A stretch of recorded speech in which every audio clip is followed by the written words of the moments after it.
యువ ప్లేయర్ విప్రాజ్ నిగమ్ అసాధారణ బ్యాటింగ్తోనే గెలవాల్సిన మ్యాచ్లో ఓటమి పాలయ్యామని Lucknow super giants captain Rishabh Pant తెలిపాడు. ఐపీఎల్ 2025 సీజన్లో భాగంగా ఢిల్లీ క్యాపిటల్స్తో వైజాగ్ వేదికగా ఉత్కంఠగా సాగిన మ్యాచ్లో లక్నో సూపర్ జైంట్స్ ఒక్క వికెట్ తేడాతో ఓటమి పాలైంది. ఆఖరి ఓవర్ వరకు ఉత్కంఠగా సాగిన ఈ మ్యాచ్లో అనవసర తప్పిదాలతో లక్నో మూల్యం చెల్లించుకుంది. ఈ ఓటమి నుంచి గుణపాఠం నేర్చుకున్నామని చెప్పాడు. పంత్ మాట్లాడుతూ, మా టాప్ ఆర్డర్ బ్యాటర్లు అద్భుతంగా రాణించారు. ఈ వికెట్పై ఇది మంచి స్కోర్. జట్టుగా మేము ప్రతి మ్యాచ్లో సానుకూల అంశాలని తీసుకుంటాం. ప్రతి మ్యాచ్లో తప్పిదాల గురించి గుణపాఠం నేర్చుకుంటాం. బేసిక్స్ తగ్గట్టు సరిగ్గా ఆడితేనే టీం భవిష్యత్తు కూడా బాగుంటుంది. ఆరంభంలోనే మేము వికెట్లు తీశాం, కానీ ఈ వికెట్ బ్యాటింగ్కి అనుకూలంగా ఉందని మాకు తెలుసు. ఢిల్లీకి 2 కీలకమైన పార్ట్నర్షిప్స్ దక్కాయి. స్టబ్స్, అశుతోష్తో పాటు మరో కుర్రాడు విప్రాజ్ నిగమ్ అద్భుతంగా ఆడాడు. అతనే అసాధారణ బ్యాటింగ్తో మా విజయావకాశాల్ని దెబ్బతీశాడు. మేం ఇంకాస్త మెరుగ్గా మా స్ట్రాటజీస్ని అమలు చేయాల్సిందే. మేం ఒత్తిడికి లోనయ్యాం. ఇప్పుడిప్పుడే సెట్ అవుతున్నాం.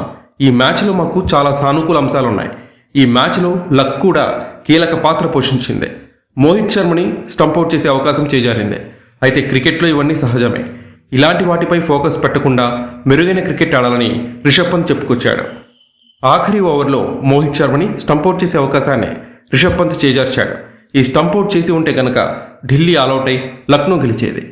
ఢిల్లీ క్యాపిటల్స్ విజయం తర్వాత ఆ జట్టు కెప్టెన్ అక్షర్ పటేల్ మాట్లాడుతూ కొన్ని సంచలన కామెంట్స్ చేశారు. ఇప్పుడు మేం మ్యాచ్ గెలిచాం కాబట్టి ఎవరు ఏమీ అనరు. స్టబ్స్ని ఎందుకు బౌలింగ్ చేయించారని ఎవరూ అడగరు. పవర్ ప్లేలో 4 వికెట్లు కోల్పోయి మ్యాచ్ గెలవడం సాధారణంగా క్రికెట్లో జరగదు.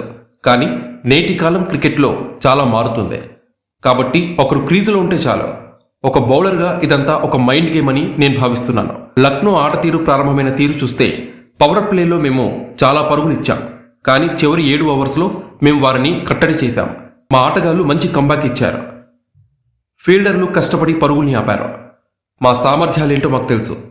అయితే డెబ్యూ మ్యాచ్లో ఇంత అద్భుతంగా ఆడిన క్రెడిట్ ఖచ్చితంగా విప్రాజ్ నిగమ్దే.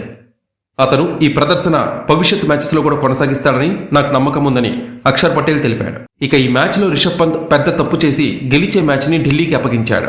వాస్తవానికి చివరి ఓవర్లో ఢిల్లీ జట్టు గెలవడానికి కేవలం 6 పరుగులు మాత్రమే అవసరం. లక్నో తరపున షాబాజ్ అహ్మద్ చివరి ఓవర్ వేశాడు. డేంజరస్ అశుతోష్ కాకుండా మోహిత్ శర్మ బ్యాటింగ్ ఎండ్లో ఉన్నాడు.